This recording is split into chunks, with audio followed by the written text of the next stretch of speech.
આપણી વાતમાં સૌપ્રથમ વાત રાજકોટની કે જ્યાં રાજકોટ મનપાએ લેબોરેટરીનો રિપોર્ટ છુપાવી રાખ્યો, લાખો લોકોના આરોગ્ય સાથે ચેડા કર્યા હોવાનો ઘટસ્ફોટ થયો। મે મહિનામાં લેવાયેલા સેમ્પલમાંથી 22 સેમ્પલ ફેલ થયા હતા। દૂષિત અને બેક્ટેરિયા યુક્ત પાણીને કારણે શહેરના અંદાજે 9 લાખથી વધારે લોકોના આરોગ્ય સામે ઝાડા ઉલટી અને અન્ય બીમારીઓનો ભય ઊભો થયો। જોકે પોતાની નાલેશી છુપાવવા માટે મનપાએ મે માસનો રિપોર્ટ દબાવી રાખીને જૂન મહિના પછી જાહેર કર્યો હોવાનો આરોપ લગાવ્યો।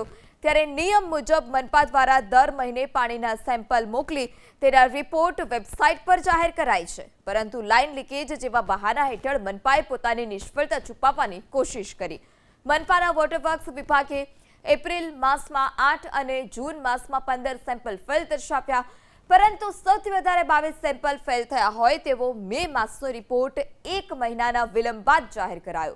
ઉપરાઉપરી વધુ સેમ્પલ ફેલ થવાથી આબરૂ ન જાય તે માટે ટાંક પીછોડો કરાયો હોવાનું પણ ચર્ચાઈ રહ્યું છે।